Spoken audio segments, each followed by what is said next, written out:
Friends, welcome back to my YouTube channel free Gyan official. कैसे हैं आप लोग? आई होप आप लोग अच्छे होंगे, स्वस्थ होंगे, अपने स्टडी को कंटिन्यू कर रहे होंगे।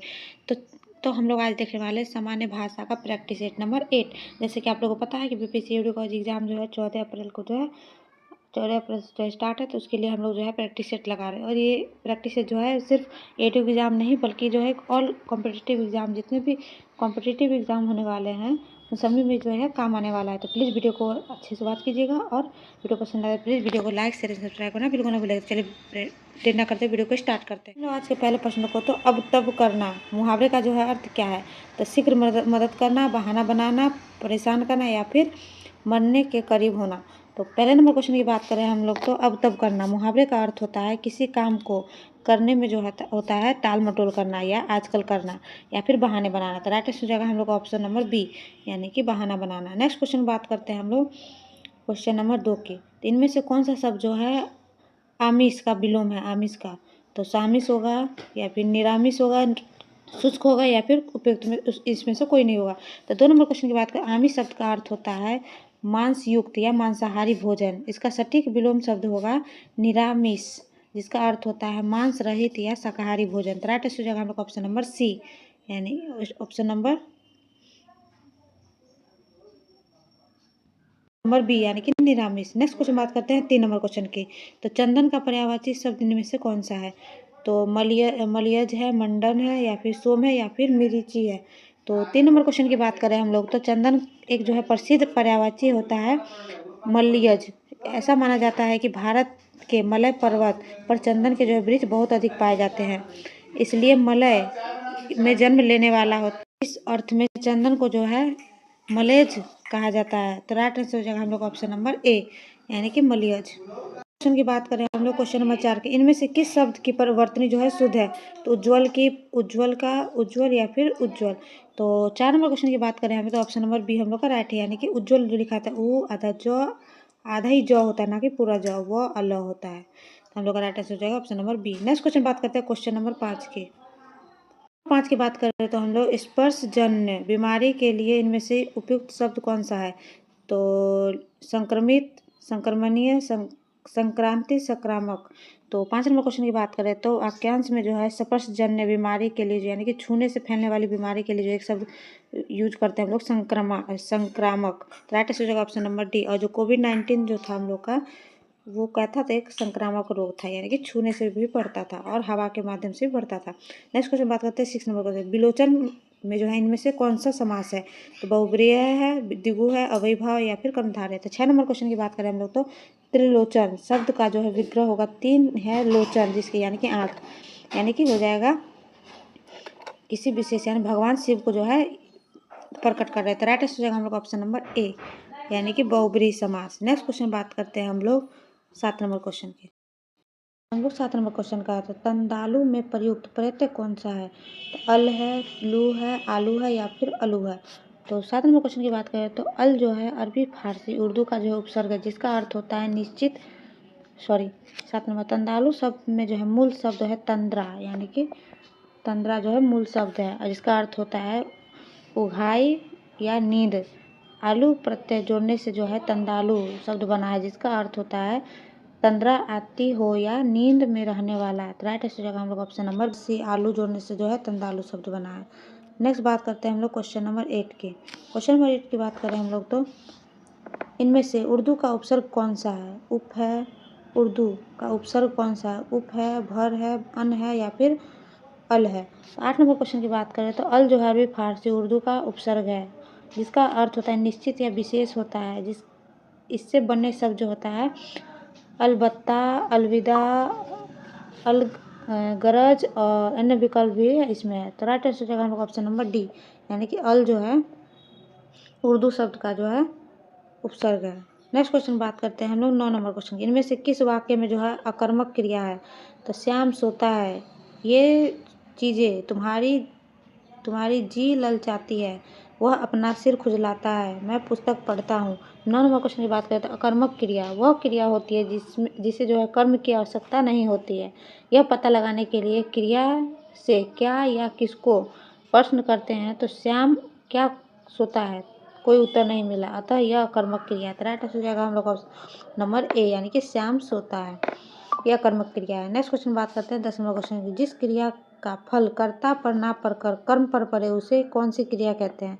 कर्ता पर ना पड़ करके कर्म पर पड़े, तो कौन सी क्रिया होगी? तो सकर्मक क्रिया होगी, अकर्मक क्रिया होगी, पूर्णकालिक क्रिया होगी, प्रेरणार्थक क्रिया होगी। तो 10 नंबर क्वेश्चन की बात करें तो यह सकर्मक क्रिया है, यानी कि ट्रांजिटिव वर्ब है, की स्पष्ट परिभाषा है।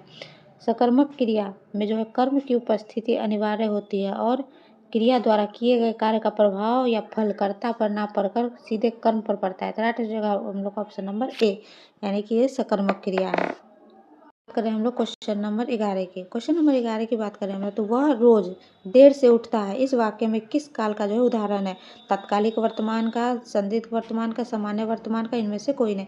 11 नंबर क्वेश्चन की बात करें हम लोग तो नंबर क्वेश्चन की बात सामान्य वर्तमान काल, जिसमें कि सिंपल प्रेजेंट टेंस का प्रयोग जो है किसी आदत यानी हैबिट, नित्य होने वाले कार्य या सार्वभौमिक सत्य को व्यक्त करने के लिए होता है। तो इस वाक्य में जो है वह रोज देर से उठता है एक नियमित आदत को दर्शा रहा है। तो राइट आंसर हो जाएगा हम लोग ऑप्शन नंबर सी, यानी कि वह रोज देर से क्या हो जाएगा? सामान्य वर्तमान काल हो जाएगा। नेक्स्ट क्वेश्चन की बात करते हैं हम लोग 12 नंबर क्वेश्चन की। बांसुरी बजा रही थी, यह वाक्य किस काल का उदाहरण है? तो पूर्ण वर्तमान का, सामान्य भूत का, अपूर्ण भूत का, या फिर अपूर्ण वर्तमान का। तो 12 नंबर क्वेश्चन की बात करें अपूर्ण भूतकाल क्रिया के उस रूप को कहते हैं जिससे यह ज्ञात होता है कि क्रिया भूतकाल में हो रही है लेकिन उसकी समाप्ति का पता नहीं चलता। बांसुरी बजा रही थी, वाक्य में रही थी से पता चलता है कि बजाने का कार्य बीते हुए समय में जारी था, पूर्ण नहीं हुआ। तो राइट आंसर हो जाएगा ऑप्शन नंबर सी, यानी कि अपूर्ण भूतकाल। नेक्स्ट क्वेश्चन बात करते हैं हम लोग क्वेश्चन नंबर 13 की। 13 नंबर क्वेश्चन की बात करें हम लोग तो कवि का स्त्रीलिंग इनमें से क्या है? कवियाइन है, कवियानी है, कवित्री है या फिर कवियत्री है। तो कवियानी तो होगा नहीं, कवियानी भी नहीं होगा, कवित्री है, फिर कौन सा जो है सब सही है? तो ऑप्शन नंबर डी हम लोग का सही है, यानी कि कवियत्री होता है, ना कि कवित्री होता है। नेक्स्ट क्वेश्चन बात करते हैं 14 नंबर क्वेश्चन का। इनमें से एक शब्द जो कौन सा शब्द जो है बहुवचन है? लड़का, प्राण, माता या फिर किताब। तो बहुवचन की बात करें हम लोग तो बी नंबर ऑप्शन हम लोग का राइट आंसर हो जाएगा। हिंदी में कुछ संज्ञा शब्द ऐसे होते हैं जो अपने रूप में परिवर्तित किए बिना सदैव जो है बहुवचन ही होते हैं। इन्हें जो है नृत्य बहुवचन कहते हैं। जैसे प्राण इसी श्रेणी में आता है। जैसे उसके प्राण निकल गए, ये हमेशा बहुवचन में ही प्रयोग होता है। और भी अन्य उदाहरण जैसे दर्शन हो गया, हस्ताक्षर हो गया, आंसू हो गया, होश हो गया, बाल हो गया आदि जो है ये सब क्या है? बहुवचन है। तो राइट आंसर हो जाएगा हम लोग ऑप्शन नंबर बी, यानी कि प्राण। नेक्स्ट क्वेश्चन बात करें 15 नंबर क्वेश्चन। निम्न में से कौन सा शब्द जो है स्पर्श बोधक विशेषण है? तो जहरीला, कोमल, उत्तरी या फिर बड़ा। तो 15 नंबर क्वेश्चन की बात करें स्पर्श बोधक विशेषण वह गुण विशेषण होते हैं जो छूने या स्पर्श करने के अनुभव का बोध कराते हैं। कोमल शब्द का संबंध स्पर्श से है क्योंकि किसी वस्तु के मुलायम होने से का पता उसे छूकर ही चलता है। तो राइट आंसर हो जाएगा हम लोग ऑप्शन नंबर बी, यानी कि कोमल। नेक्स्ट क्वेश्चन बात करते हैं 16 नंबर क्वेश्चन का। इनमें से विधेय विशेषण का उदाहरण कौन सा है? मेरा लड़का आलसी है, मेरा घोड़ा काला है, वैरागियों का यह संसार मिथ्या प्रतीत होता है, या फिर उपयुक्त में से सभी। तो 16 नंबर क्वेश्चन की बात करें तो जब विशेषण विशेष्य के बाद और क्रिया के पहले अर्थात विधेय के अंग के रूप में आता है तो उसे विधेय विशेषण कहते हैं। दिए गए तीनों विकल्प जो है आलसी, काला और मिथ्या अपने विशेष्य यानी कि लड़का, घोड़ा और संसार के बाद प्रयुक्त होते हैं, अतः ये सभी जो है विधेय विशेषण के उदाहरण है। राइट आंसर होगा ऑप्शन नंबर डी, यानी कि उपयुक्त सभी। नेक्स्ट क्वेश्चन बात करते हैं हम लोग क्वेश्चन नंबर 17 की।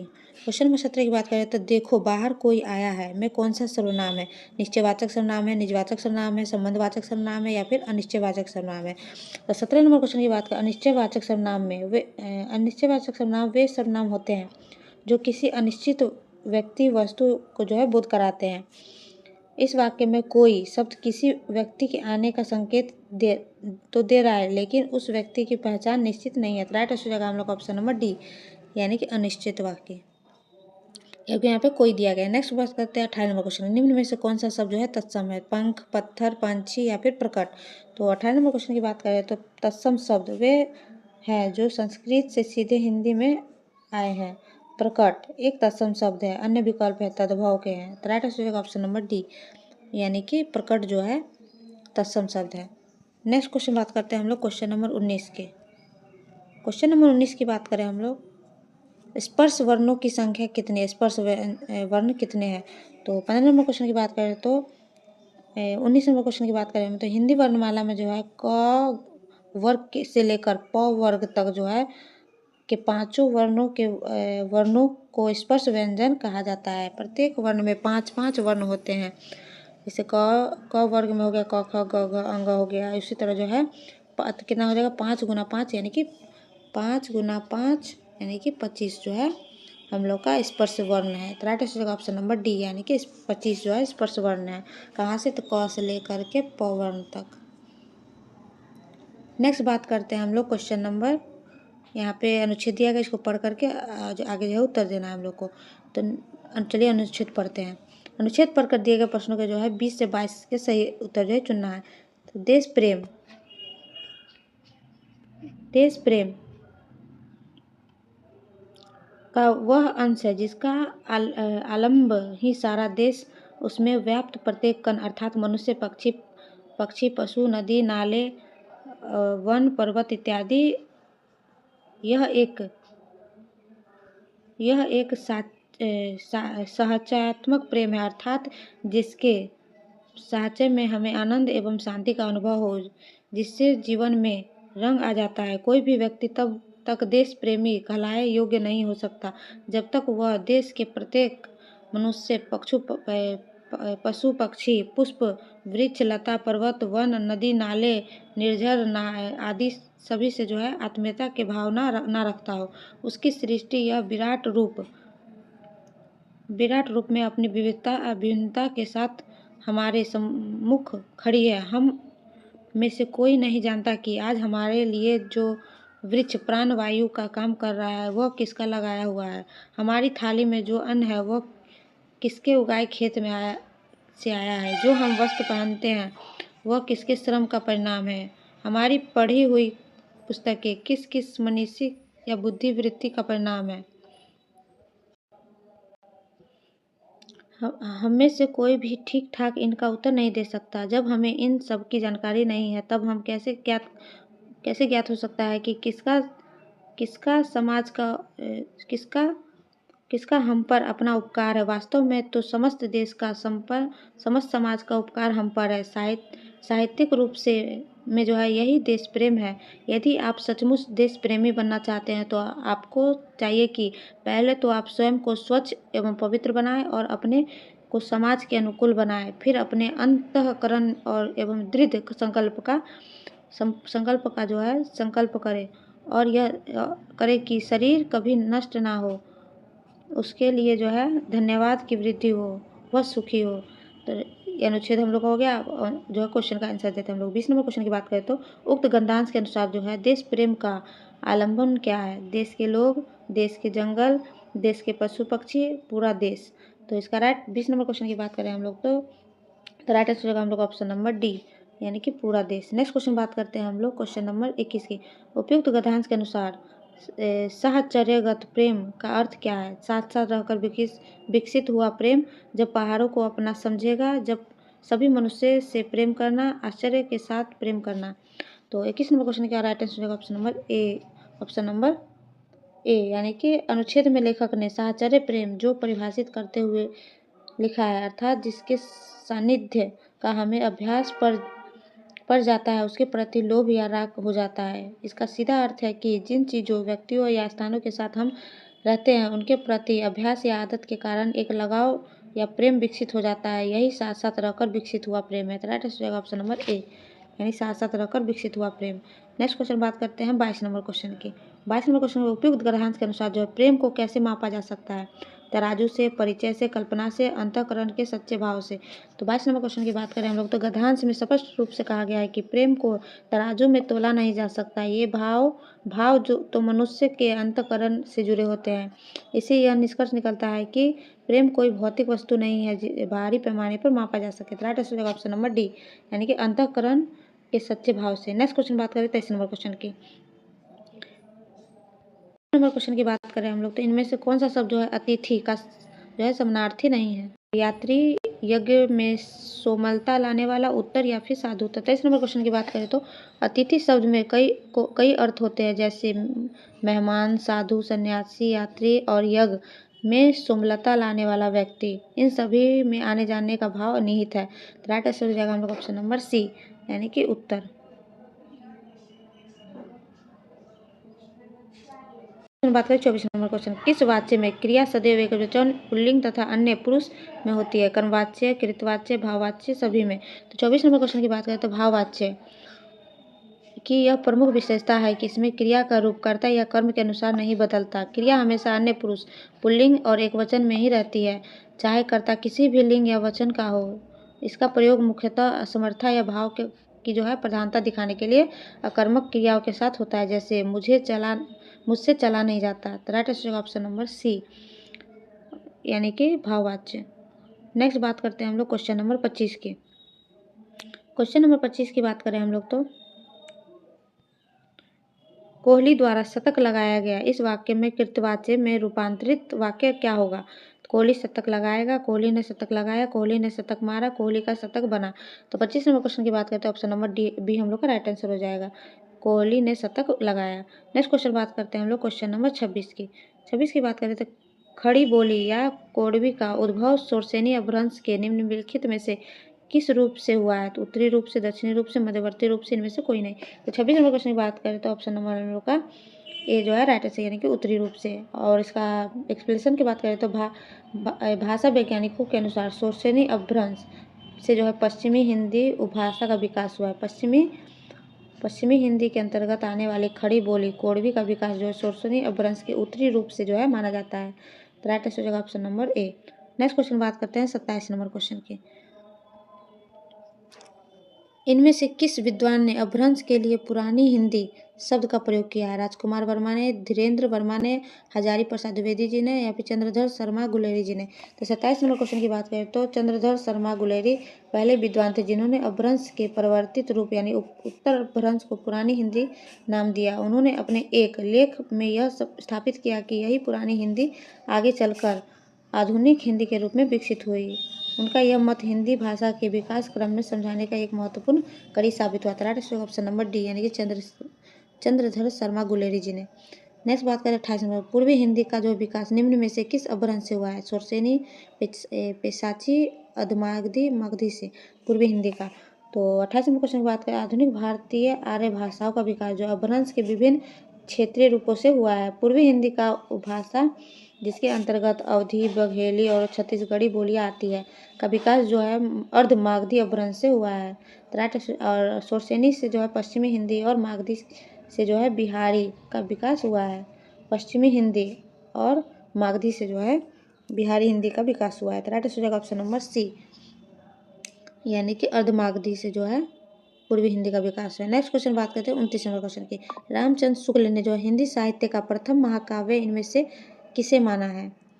तो पृथ्वीराज विजय को, पृथ्वीराज रासो को, रामचंद्र चरितमानस को, या फिर बीसल देव रासो को। तो 29 नंबर क्वेश्चन की बात करें, आचार्य रामचंद्र शुक्ल ने जो है अपने हिंदी साहित्य का इतिहास ग्रंथ में जो है चंद्रबरदाई कृत पृथ्वीराज रासो को जो हिंदी का प्रथम महाकाव्य और चंद्रबरदाई को जो हिंदी का प्रथम महाकवि माना है। Right answer option number B, यानी कि Prithviraj Raso. 30 number question, next question 30 number question, इनमें से किसे कवियों का जो है कवियों में राजकुमार के रूप में जाना जाता है? जागनिक, जयदेव, अमीर खुसरो, विद्यापति। 30 नंबर क्वेश्चन की बात करें तो अमीर खुसरो को उनकी बहुमुखी प्रतिभा, भाषा में अद्भुत अधिकार और हिंदी में जो है काव्य रचना का सूत्रपात करने के कारण कवियों में राजकुमार की उपाधि दी जाती है। उन्होंने पहेलिया, मुकरिया, जलज और कव्वाली जैसे अनेक विधाओं की रचना की है। खड़ी बोली को काव्य भाषा के रूप में स्थापित करने का अग्रणी भूमिका निभाई किसने? Amir Khusro. Right answer option number C, यानी कि अमीर खुसरो। नेक्स्ट क्वेश्चन बात करते हैं हम लोग 31 नंबर क्वेश्चन के। 31 नंबर क्वेश्चन की बात करें हम लोग तो मीराबाई के पद राजस्थानी भाषा की किस बोली में लिखे गए हैं? तो मालवी, जयपुरी, मेवाती, मारवाड़ी। 31 नंबर क्वेश्चन की बात करें तो कृष्ण भक्त कवियत्री मीराबाई के पदों की भाषा जो मुख्य रूप से राजस्थानी मिश्रित ब्रजभाषा है। राजस्थानी की बोलियों में उनके पदों पर जो मारवाड़ी का प्रभाव सबसे अधिक दिखाई देता है। तो right answer option number D, यानी कि मारवाड़ी। नेक्स्ट क्वेश्चन बात करते हैं हम लोग 32 नंबर क्वेश्चन की। मैं नीर भरी दुख की बदरी, यह काव्य पंक्ति किनकी है? तो गजानन माधव मुक्तिबोध का, सुमित्रा नंद पंत का, महादेव वर्मा का, या फिर सूर्यकांत त्रिपाठी निराला जी का। तो 32 नंबर क्वेश्चन की बात करते हैं। यह प्रसिद्ध और मार्मिक काव्य कृति जो है छायावाद के प्रमुख स्तंभ महादेवी वर्मा की है। उन्हें जो है आधुनिक युग की मीरा भी कहा जाता है। तो right answer option number C, यानी कि महादेव वर्मा का मैं नीर भरी दुख की बदरी। और यहाँ से क्वेश्चन जो है बहुत से एग्जाम में पूछे भी गए हैं। नेक्स्ट क्वेश्चन बात करते हैं हम लोग क्वेश्चन नंबर 33 की। क्वेश्चन नंबर 33 की बात करें तो इनमें से किसे उज्ज्वल रस या माधुर रस भी कहते हैं? तो भक्ति, श्रृंगार, हास्य, वत्सल। तो 33 नंबर क्वेश्चन की बात करें तो श्रृंगार रस को रसराज या मधुर रस भी कहा जाता है। वैष्णव आचार्य विशेषकर रूप से गोस्वामी ने जो है भक्ति के संदर्भ में श्रृंगार रस को जो है उज्ज्वल रस की संज्ञा दी है। तो right answer option number B, यानी कि श्रृंगार रस को उज्ज्वल रस भी या मधुर रस भी कहा जाता है। नेक्स्ट क्वेश्चन बात करें 34 नंबर क्वेश्चन की।